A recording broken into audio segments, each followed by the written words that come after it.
General Anil Chauhan, Chief of Defence Staff, Admiral D.K. Tripathi, Chief of Naval Staff, General Upendra Dwivedi, Chief of Army Staff, Air Chief Marshal A.P. Singh, Chief of Air Staff, Sri Rajesh Kumar Singh, Defence Secretary, Dr. Samir V. Kamath, Secretary, DDR&D and Chairman DRDO, Sri S.G. Dastidar, the FADS, Dr.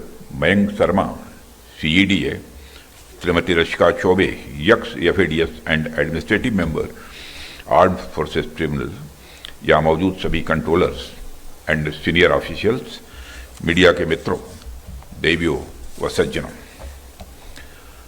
Defence accounts department के controllers conference की सबसे पहले मैं अपनी तरफ से आप सबको बधाई देता हूं।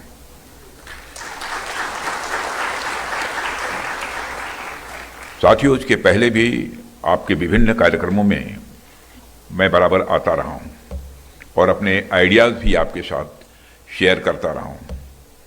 तो मुझे प्रसन्नता है कि मेरी सलाह पर भी आपने जो इनिशिएटिव कुछ लिए हैं वह सराहनीय है और मुझे जानकर काफ़ी सुखद अनुभूति होती है कि डीएडी प्रोएक्टिवली अपने आप को बेहतर बनाने की पूरी कोशिश कर रहा है। साथियों, अभी जब मैं यहाँ रहा था तो मेरे दिमाग में एक बात आई कि इस कॉन्फ्रेंस का नाम भले ही कंट्रोलर्स कॉन्फ्रेंस आपने रखा है, पर मुझे लगता है कि आपका माइंडसेट कंट्रोलर का नहीं होना चाहिए। आपका माइंडसेट ओपन और रिसेप्टिव होना चाहिए।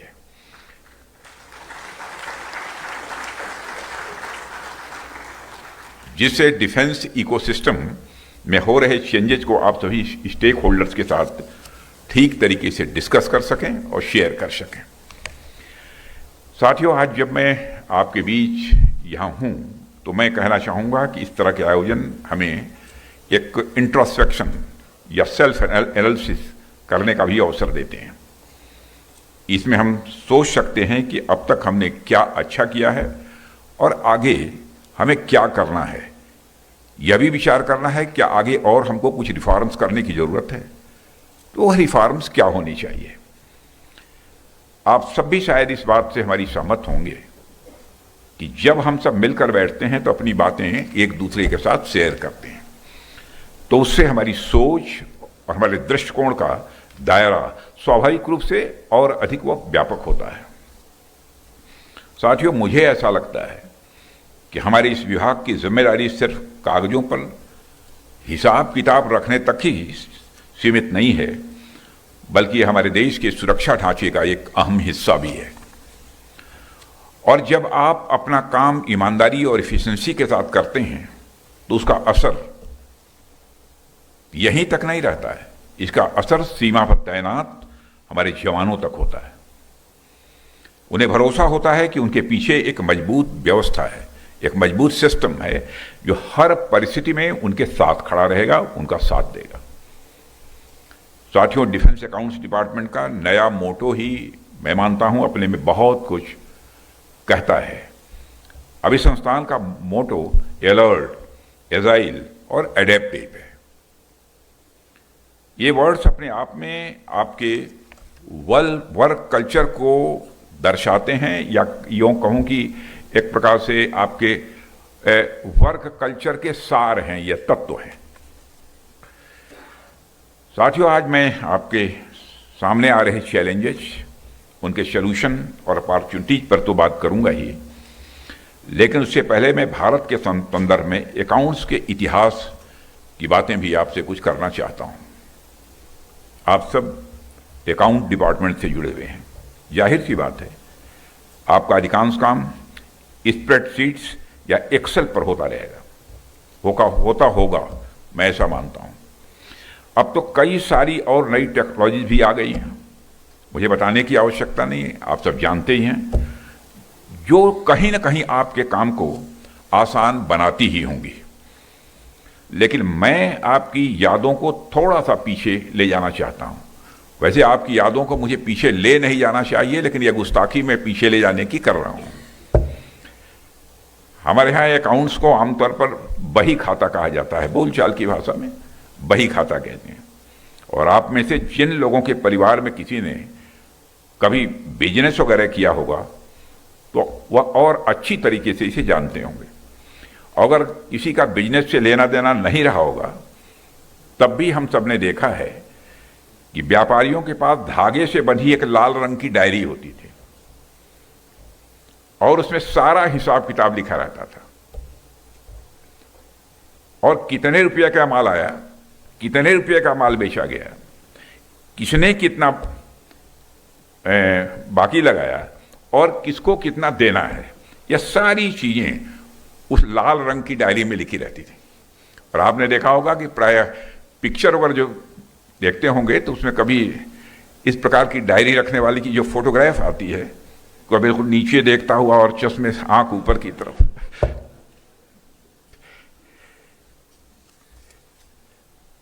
और एक चीज पर आपने ध्यान दिया होगा कि दिवाली जैसे अवसरों पर जब हम माता लक्ष्मी की पूजा करते हैं तो उस समय उस लाल डायरी की भी पूजा की जाती थी।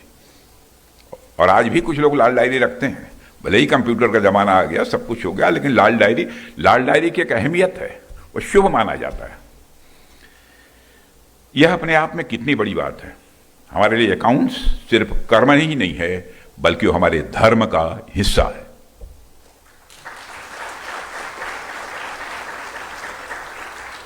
इसलिए मैं आप सबसे यह बात कहना चाहूंगा, आप जब अकाउंट्स डिपार्टमेंट के लिए काम कर रहे हैं तो इसे सिर्फ एक काम की तरह मत देखिए, बल्कि एक विरासत के रूप में इसे देखिए।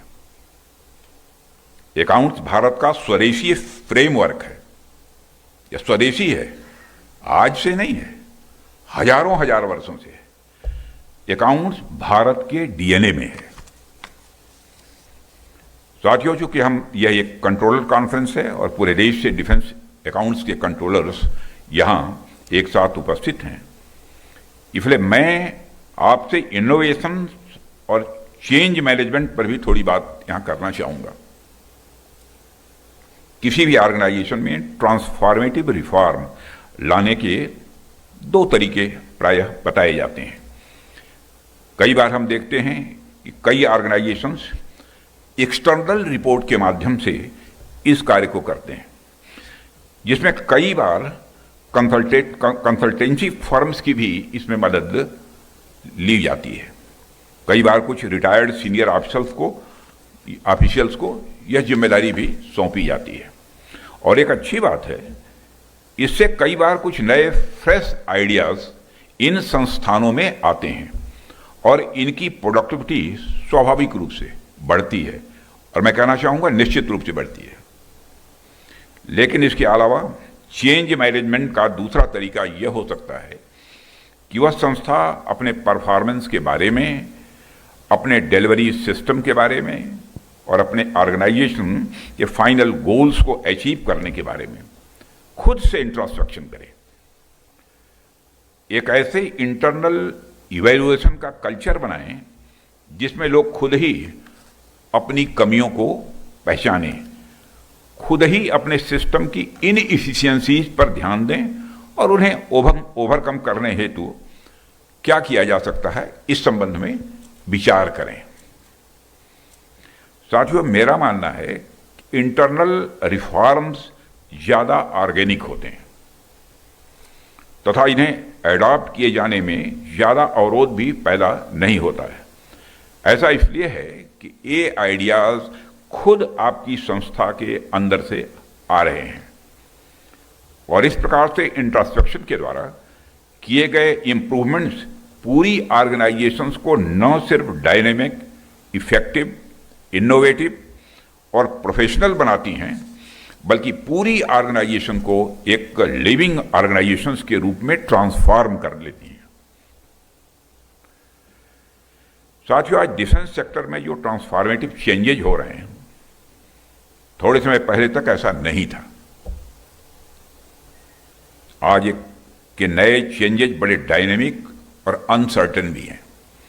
वैसे तो पीस टाइम का एक भ्रम के सिवा और कुछ नहीं है, लेकिन फिर भी पीस टाइम की अगर बात की जाए तो कई बार मैं सोचता हूं कि पीस टाइम में तो हम सब डिफेंस सेक्टर को मजबूत करने की ही बात करते हैं, पॉलिसीज बनाते हैं, इम्प्लीमेंट करते हैं, प्रोक्योरमेंट करते हैं, ट्रेनिंग करते हैं और अन्य कई प्रकार की एक्टिविटीज भी हम करते रहते हैं। परंतु अचानक से कुछ ऐसी सिचुएशन बनती है जो हमारे पीस टाइम की थिंकिंग को झकझोर देती है। कहीं ना कहीं हमें कुछ और करने की आवश्यकता अचानक दिखाई पड़ने लगती है। इसे मैं आपको एक उदाहरण के साथ बतलाना चाहूंगा। मान लीजिए कि हम एक विशेष प्रकार की इक्विपमेंट या एमिनेशन की एनुअल प्रोडक्शन किसी एक खास संख्या तक कर रहे हैं, खास नंबर की हमको इतना करना है और उतना कर पाते हैं, जिसे हम इस्टेब्लिश प्रोडक्शन कैपेसिटी के नाम से जानते हैं।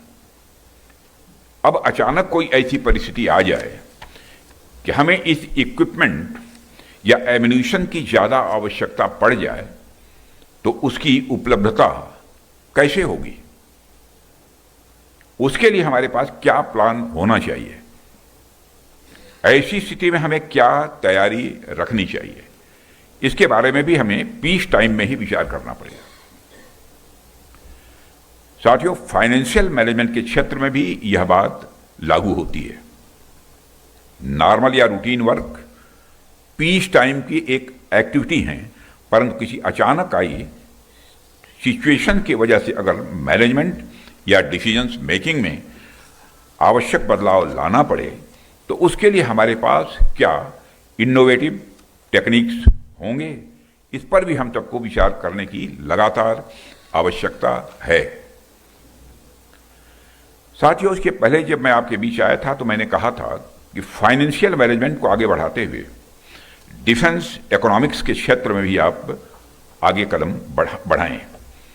और उसके पीछे कारण यही था कि आज भारत सहित पूरा विश्व रीअर्मामेंट के नए दौर से गुजर रहा है और अब इस क्षेत्र में काफी कैपिटल इंटेंसिव इन्वेस्टमेंट भी किए जा रहे हैं। कुछ समय पहले तक तो डिफेंस सेक्टर में किए गए इन्वेस्टमेंट को ओवरऑल इकोनॉमी का हिस्सा तक भी नहीं माना जाता था। इसे मात्र नेसेसरी एक्सपेंडिचर के तौर पर देखा जाता था और सिक्योरिटी पर हुए इन्वेस्टमेंट का कोई इकोनॉमिक असेसमेंट भी नहीं होता था। लेकिन आज के दौर में जब रीअर्मामेंट और इससे रिलेटेड इन्वेस्टमेंट में तेजी से वृद्धि हो रही है, तब हमें डिफेंस इकोनॉमिक्स पर विशेष ध्यान देने की जरूरत है।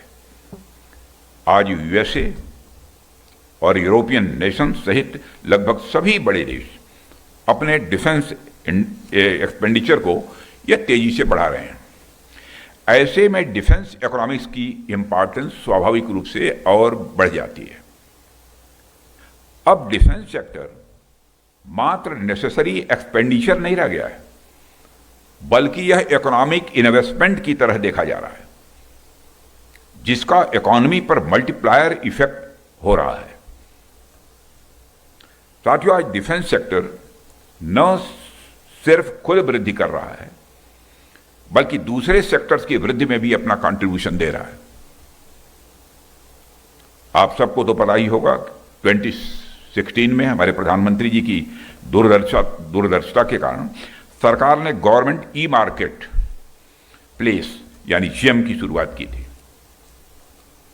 और आज यह ग्लोबल लेवल पर सबसे बड़ा एक सार्वजनिक ई प्रोक्योरमेंट प्लेटफॉर्म में से एक है। और यह देखकर मुझे खुशी होती है कि जीएम की इस विकास यात्रा में रक्षा मंत्रालय का बहुत बड़ा योगदान है। फाइनेंशियल ईयर 2024-25 तक रक्षा मंत्रालय ने लगभग 2 लाख करोड़ रुपए तक का प्रोक्योरमेंट इस पोर्टल से किया है। यह अपने में एक रिकॉर्ड है। यह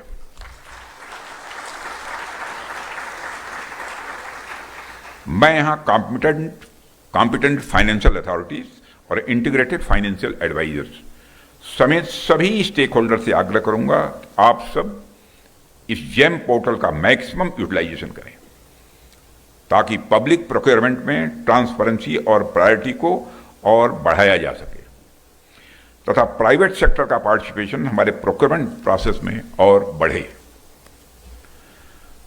साथियों, इसके अलावा हम सब लगातार देख रहे हैं कि डिफेंस में टेक्नोलॉजी का इस्तेमाल, खासतौर पर एडवांस कटिंग एज टेक्नोलॉजी का इस्तेमाल बहुत ही बढ़ गया और ये आगे बढ़ता जाएगा। ज्यादातर ये टेक्नोलॉजी ड्वेल यूज की होती है। इंटरनेट हो, न्यूक्लियर एनर्जी हो, जीपीएस सिस्टम हो, इन सब टेक्नोलॉजीज को शुरुआत में डिफेंस सेक्टर में यूज करने के लिए ही बनाया गया था, लेकिन आज यह टेक्नोलॉजी ग्लोबल इकोनॉमी की बैकबोन बन चुकी है।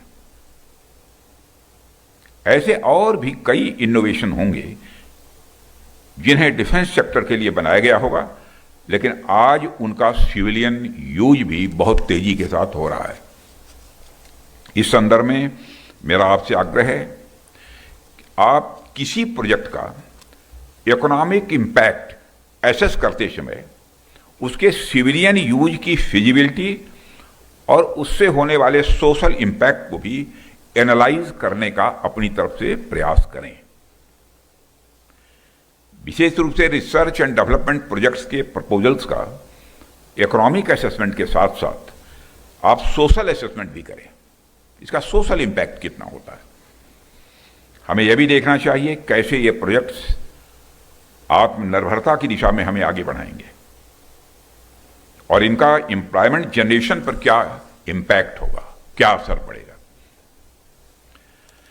साथियों, माननीय प्रधानमंत्री जी के विजन के अनुसार अभी पिछली कैबिनेट में हमने रिसर्च, डेवलपमेंट एंड इनोवेशन यानी आरडीआई स्कीम की भी एक नई शुरुआत की है। आप लोगों ने देखा होगा, लगभग सभी समाचार पत्रों के फ्रंट पेज पर यह न्यूज थी। 1 लाख करोड़ रुपए की लागत वाली यह स्कीम हाई एंड प्रोजेक्ट्स और इंपॉर्टेंट टेक्नोलॉजीज की प्राप्ति को बढ़ावा देगी। इसमें डिफेंस सेक्टर को भी प्रायोरिटी दी गई है और आपको यह देखना होगा कि इस स्कीम को हम कैसे जल्द से जल्द इफेक्टिवली इंप्लीमेंट कर पाएं और डिफेंस मैन्युफैक्चरिंग कैसे इस रिसर्च एंड डेवलपमेंट प्रोजेक्ट्स को फैसिलिटेट कर पाए। साथियों, इसके अतिरिक्त आपने देखा होगा कि डिफेंस एक्विजिशन काउंसिल ने पहली बार जेम पोर्टल से कैपिटल प्रोक्योरमेंट के लिए भी मंजूरी दे दी है। पहली बार यह और निश्चित रूप से यह एक स्वागत योग्य कदम है और इससे जुड़ी एक्टिविटीज के लिए भी आपको भविष्य में मैं मानता हूं कि तैयार रहने की जरूरत होगी। साथियों, डिफेंस अकाउंट्स डिपार्टमेंट हमेशा से ही अपने कस्टमर सेंट्रिक अप्रोच के लिए जाना जाता रहा है। सैनिकों और हमारे वेटरन्स का ध्यान रखने की जो जिम्मेदारी आपको दी गई है, उसका आपने हमेशा ईमानदारी के साथ आपने निर्वहन किया है। किया है का मतलब यह नहीं कि नहीं कर रहे हैं, किया भी है, कर भी रहे हैं। और इस जिम्मेदारी को प्रभावी ढंग से निभाने के लिए आपने स्पर्श यानी सिस्टम फॉर पेंशन एडमिनिस्ट्रेशन रक्षा नामक एक पूर्णतः डिजिटल और पारदर्शी प्लेटफॉर्म भी डेवलप किया है। और मुझे कहते हुए खुशी होती है कि आज तक लगभग 32 लाख से भी अधिक रक्षा पेंशनरों को इस प्रणाली से जोड़ा जा चुका है। 32 लाख से ज्यादा।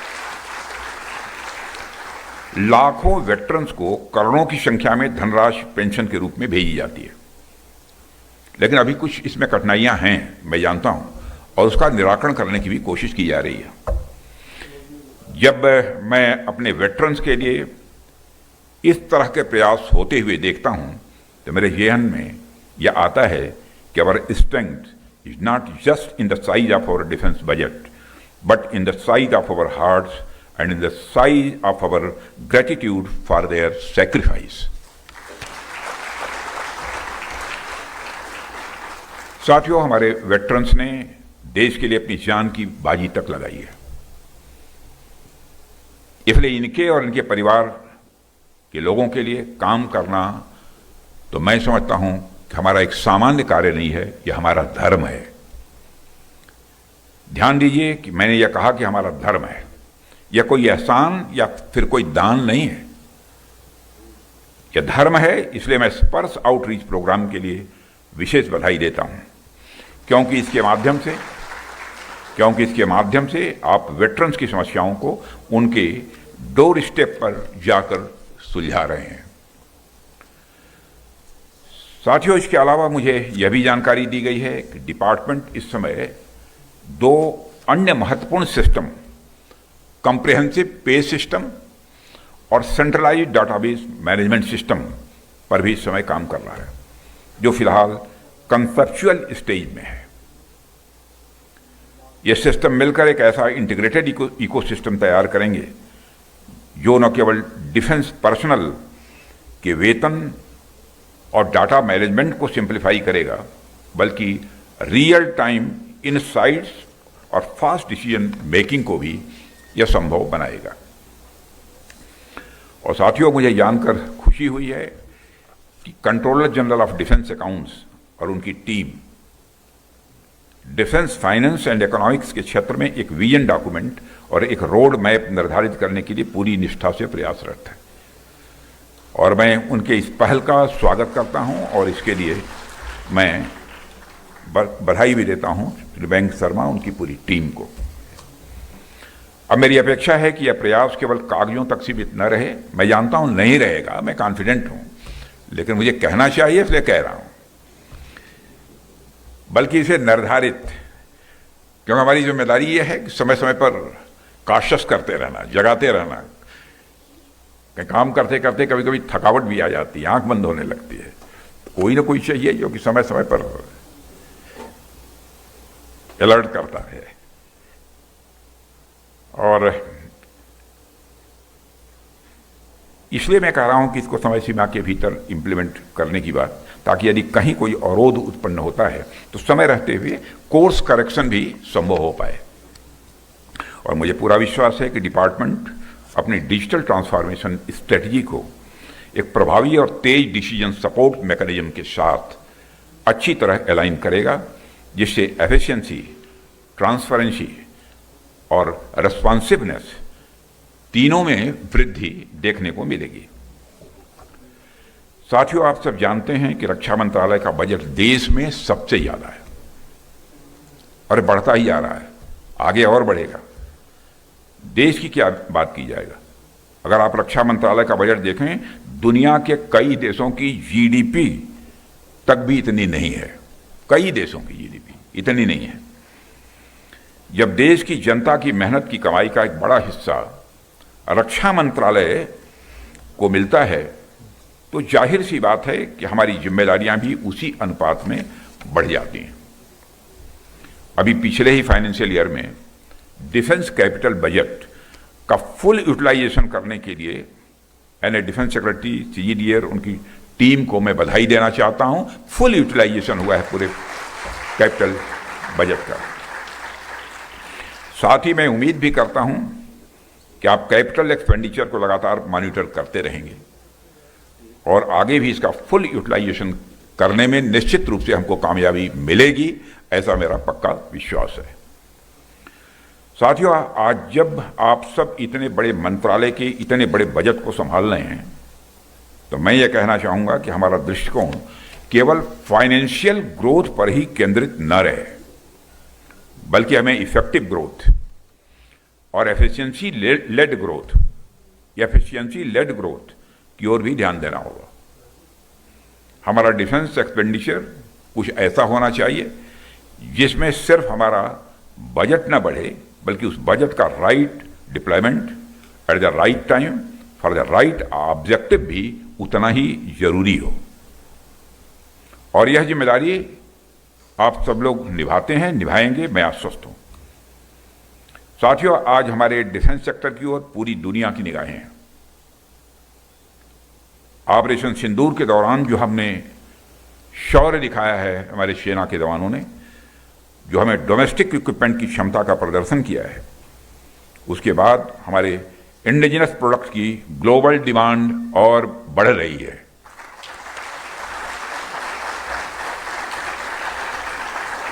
कुछ समय पहले मैं Stockholm International Peace Research Institute की एक रिपोर्ट पढ़ रहा था। उसमें उन्होंने ये बताया है कि वर्ल्ड मिलिट्री एक्सपेंडिचर 2024 में बढ़कर $2.7 ट्रिलियन से ज्यादा हो गया। 2.7 ट्रिलियन डॉलर से ज्यादा हो गया। सोचिए, इतना बड़ा मार्केट हम लोगों का इंतजार कर रहा है, इतना बड़ा मार्केट हम लोगों का इंतजार कर रहा है। और हमारी डिफेंस इंडस्ट्री के सामने अब अपार संभावनाएं हैं। आपको डिफेंस एक्सपेंडिचर में होने वाले बदलाव के लिए खुद को तैयार करना होगा। और साथियों, प्रधानमंत्री जी की लीडरशिप में हम रक्षा क्षेत्र में तेजी से आत्मनिर्भरता की ओर बढ़ रहे हैं। अधिकांश हमारे इक्विपमेंट जो हम एक समय में विदेशों से इंपोर्ट करते थे, आप सबको जानकारी है, वह आज हम खुद अपने देश में ही बना रहे हैं। कोशिश हम लोगों की है कि जल्दी ही वह निर्णय हो जाए, जिससे ताकि हम बड़े इंजन भी भारत में ही बनाना प्रारंभ करें, भारतवासियों के हाथों से ही बनाना प्रारंभ करें। इसके अलावा हमने आइडेक्स, अदिति, एस्प्रिंट और डिस्क जैसे अनेक इनिशिएटिव शुरू किए, जो युवाओं को भी इनोवेटिव माइंड्स को डिफेंस सेक्टर से स्वाभाविक रूप से जोड़ रही हैं। और हमने एमएसएमईज के पार्टिसिपेशन को भी बढ़ाने का काम किया है और बढ़ रहा है लगातार। और आज हमें इस बात से संतुष्टि होती है कि हमने जो प्रयास किए अब वह कामयाब हो रहे हैं। साथियों, लेकिन हमें यहीं रुक नहीं जाना है। डिफेंस में प्राइवेट सेक्टर की बढ़ती भागीदारी को देखते हुए हमारी जिम्मेदारी अब कंट्रोलर की नहीं रह गई है, बल्कि अब हम एक फैसिलिटेटर भी बन गए हैं। हमें सोचना होगा कि कैसे हम स्टार्टअप्स, एमएसएमईज और प्राइवेट सेक्टर के प्रोजेक्ट्स का इफेक्टिव असेसमेंट और पेमेंट का भुगतान एक ट्रांसपेरेंट और टाइम बाउंड मैनर में कर सकें। हमारा पेमेंट मैकेनिज्म जितना ट्रांसपेरेंट, जितना टाइम बाउंड होगा, उतना ही प्राइवेट इंडस्ट्रीज की भागीदारी भी डिफेंस सेक्टर में बढ़ेगी। इसलिए मैं उम्मीद करता हूं कि आप बहुत जल्द से जल्द अपने पेमेंट मैकेनिज्म को पूरी तरह से फेसलेस ट्रांजैक्शन के रूप में लाने की कोशिश करेंगे। और साथियों, आप जिस विभाग में काम कर रहे हैं वो बहुत ही क्रूशियल है। आप जिस स्थान पर हैं वहां आपसे कोई छोटी सी गलती भी अगर हो जाती है तो उसे गलती से सोल्जर्स को जरूरी रिसोर्सेज समय पर नहीं मिल पाएंगे। हमारी लापरवाही से बजट एलोकेशन में भी गड़बड़ी हो सकती है और उसका सीधा असर ऑपरेशनल रेडीनेस पर भी पड़ता है। इसके अलावा कैपेसिटी बिल्डिंग, डिफेंस प्रोक्योरमेंट और इंडस्ट्रीज के साथ पार्टनरशिप के ऊपर भी आप सेशंस कर रहे हैं। मैं इस सेशन के लिए विशेष रूप से आप सबको शुभकामनाएं देता हूं। साथियों, इस अवसर पर आप सभी से यही अपील करता हूं, आइए हम सब मिलकर यह संकल्प लें कि हम अपने मोटो की सार्थकता को बरकरार रखेंगे। हम अलर्ट, एजाइल और एडेप्टिव रहेंगे ताकि हमारा काम हमेशा रिलेवेंट रहे और देश का उससे लाभ हो। इसी आशा और विश्वास के साथ इस डिफेंस अकाउंट्स डिपार्टमेंट की लीगेसी को ऐसे ही बनाए रखेंगे हम सभी। मैं आप सभी को भविष्य की योजनाओं के लिए ढेर सारी शुभकामनाएं देता हूं और मैं पुनः आप सबको अपनी तरफ से शुभकामनाओं के साथ साथ मैं अग्रिम बधाई भी इसी समय में आप सबको देते हुए अपना निवेदन समाप्त करता हूं।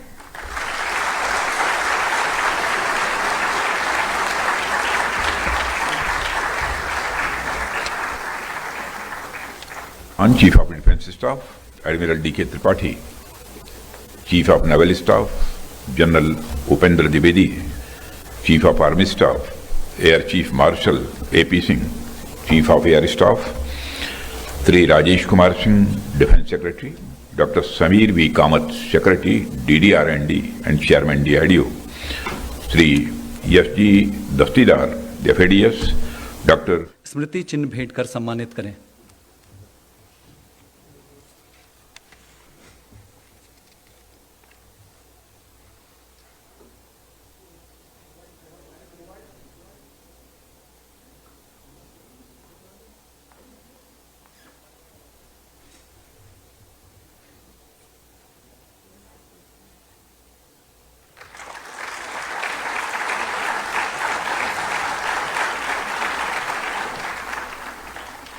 मैं सीजीडीए महोदय से अनुरोध करता हूं कि वे मंचासीन विशिष्ट जनों को स्मृति चिन्ह भेंट कर हमारी ओर से आभार प्रकट करें। Chief of defence staff general Anil Chauhan, PVSM, UISM, AVSM, SM, VSM. Chief of army staff general Upendra Dwivedi, PVSM, AVSM, ADC.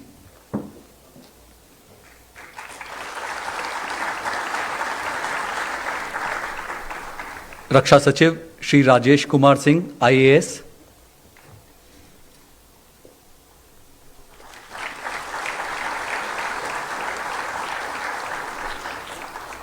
वित्तीय सलाहकार रक्षा सेवाएं Shri SG Dastidar, IDS.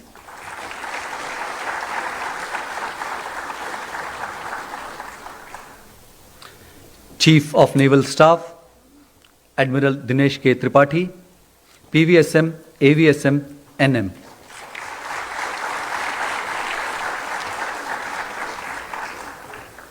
Chief of air staff air chief marshal AP Singh, PVSM, AVSM.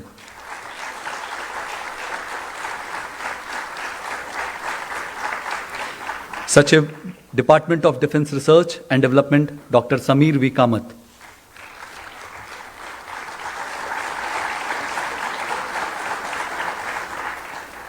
धन्यवाद महोदय। अब मैं रक्षा लेखा विशेष महानियंत्रक श्री राजकुमार अरोड़ा, आईडीएएस को धन्यवाद प्रस्ताव प्रस्तुत करने के लिए मंच पर आमंत्रित करता हूं।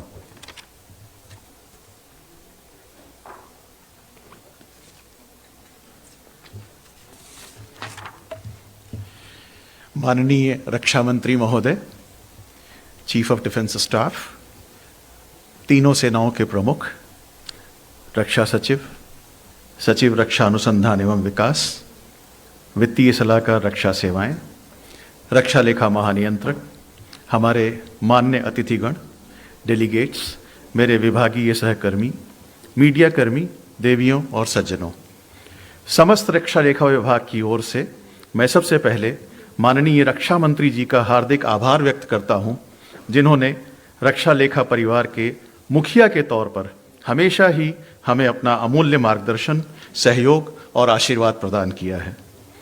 मैं सीडीएस, तीनों सेनाओं के प्रमुखों, रक्षा सचिव महोदय, सचिव रक्षा अनुसंधान एवं विकास एवं वित्तीय सलाहकार रक्षा सेवाएं का भी आभारी हूं कि उन्होंने हमारे इस सम्मेलन के लिए अनेक व्यस्तताओं के बावजूद अपना बेशकीमती समय निकाला। मैं हमारे रक्षा लेखा महानियंत्रक का भी आभार व्यक्त करता हूं, जिनके ऊर्जावान नेतृत्व और मार्गदर्शन के बिना यह आयोजन संभव नहीं था। मैं हमारे विभिन्न कार्यालयों से आए सभी प्रधान नियंत्रकों, प्रधान एकीकृत वित्तीय सलाहकारों, नियंत्रकों एवं एकीकृत वित्तीय सलाहकारों को भी धन्यवाद देता हूं और आशा करता हूं कि आगामी सत्रों को सार्थक एवं जीवंत बनाने में आपकी महत्वपूर्ण भूमिका रहेगी। मैं प्रिंट और इलेक्ट्रॉनिक मीडिया के सभी साथियों को भी धन्यवाद देता हूं, जो हमारे इस समारोह को बेहतरीन कवरेज दे रहे हैं। मैं इस आयोजन से जुड़े रक्षा लेखा महानियंत्रक कार्यालय और IFAR&D कार्यालय के सभी अधिकारियों और कार्मिकों को भी धन्यवाद देता हूं, जिनके परिश्रम और सहयोग के बिना इस सम्मेलन की कल्पना भी नहीं की जा सकती थी। मैं यहाँ उपस्थित सभी गणमान्य जन एवं अतिथियों को भी पुनः धन्यवाद देता हूँ। आपकी गरिमामयी उपस्थिति ने हमें गौरवान्वित किया है। आप सभी का आभार। धन्यवाद। जय हिंद।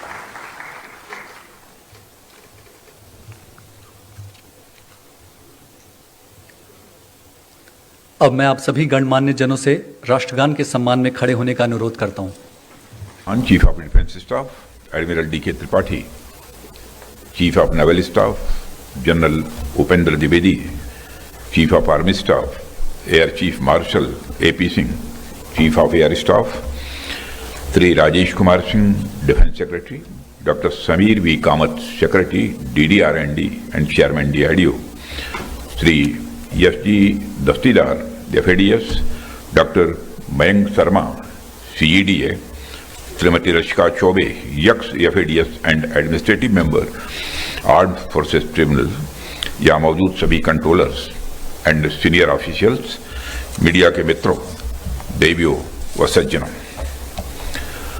डिफेंस अकाउंट्स डिपार्टमेंट के कंट्रोलर्स कॉन्फ्रेंस की सबसे पहले मैं अपनी तरफ से आप सबको बधाई देता हूं।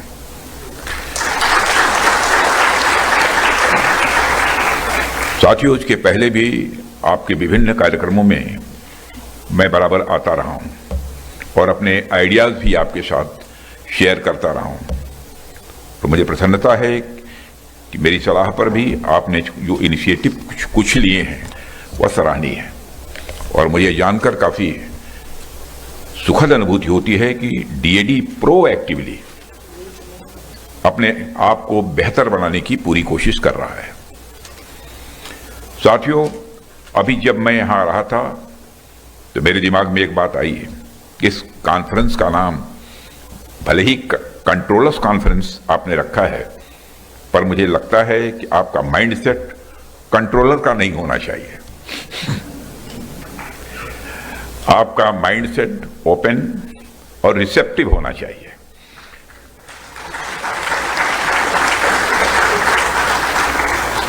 जिससे डिफेंस इकोसिस्टम में हो रहे चेंजेस को आप सभी स्टेक होल्डर्स के साथ ठीक तरीके से डिस्कस कर सकें और शेयर कर सकें। साथियों, आज जब मैं आपके बीच यहां हूं तो मैं कहना चाहूंगा कि इस तरह के आयोजन हमें एक इंट्रोस्पेक्शन या सेल्फ एनालिसिस करने का भी अवसर देते हैं। इसमें हम सोच सकते हैं कि अब तक हमने क्या अच्छा किया है और आगे हमें क्या करना है। यह भी विचार करना है कि आगे और हमको कुछ रिफॉर्म्स करने की जरूरत है, तो वह रिफॉर्म्स क्या होनी चाहिए। आप सब भी शायद इस बात से हमारी सहमत होंगे कि जब हम सब मिलकर बैठते हैं तो अपनी बातें एक दूसरे के साथ शेयर करते हैं, तो उससे हमारी सोच और हमारे दृष्टिकोण का दायरा स्वाभाविक रूप से और अधिक व्यापक होता है। साथियों, मुझे ऐसा लगता है कि हमारे इस विभाग की जिम्मेदारी सिर्फ कागजों पर हिसाब किताब रखने तक ही सीमित नहीं है, बल्कि हमारे देश के सुरक्षा ढांचे का एक अहम हिस्सा भी है। और जब आप अपना काम ईमानदारी और एफिशिएंसी के साथ करते हैं तो उसका असर यहीं तक नहीं रहता है, इसका असर सीमा पर तैनात हमारे जवानों तक होता है। उन्हें भरोसा होता है कि उनके पीछे एक मजबूत व्यवस्था है, एक मजबूत सिस्टम है जो हर परिस्थिति में उनके साथ खड़ा रहेगा, उनका साथ देगा। साथियों, डिफेंस अकाउंट्स डिपार्टमेंट का नया मोटो ही मैं मानता हूं अपने में बहुत कुछ कहता है। अभी संस्थान का मोटो अलर्ट, एजाइल और एडेप्टिव है। ये वर्ड्स अपने आप में आपके वर्क कल्चर को दर्शाते हैं, या यूं कहूं कि एक प्रकार से आपके वर्क कल्चर के सार हैं, ये तत्व हैं।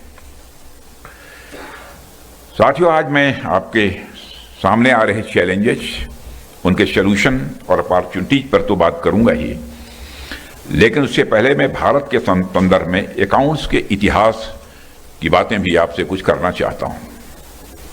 आप सब अकाउंट डिपार्टमेंट से जुड़े हुए हैं, जाहिर सी बात है आपका अधिकांश काम स्प्रेडशीट्स या एक्सेल पर होता रहेगा, होगा, मैं ऐसा मानता हूं।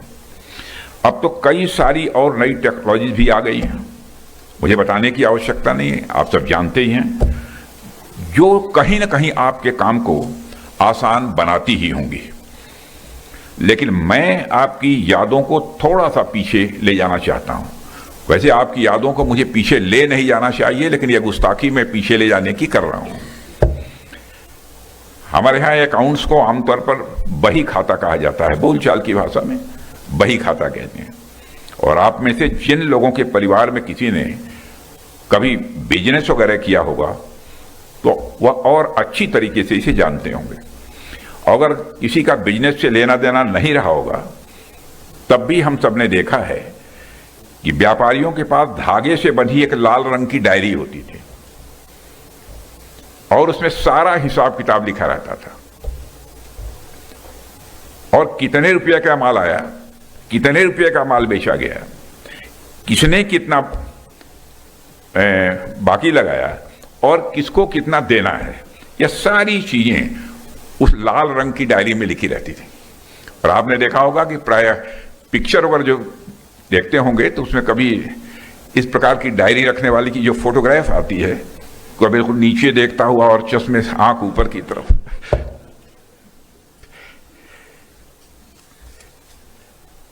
और एक चीज पर आपने ध्यान दिया होगा कि दिवाली जैसे अवसरों पर जब हम माता लक्ष्मी की पूजा करते हैं तो उस समय उस लाल डायरी की भी पूजा की जाती थी। और आज भी कुछ लोग लाल डायरी रखते हैं, भले ही कंप्यूटर का जमाना आ गया, सब कुछ हो गया, लेकिन लाल डायरी की एक अहमियत है, वो शुभ माना जाता है। यह अपने आप में कितनी बड़ी बात है। हमारे लिए अकाउंट्स सिर्फ कर्म ही नहीं है, बल्कि वो हमारे धर्म का हिस्सा है।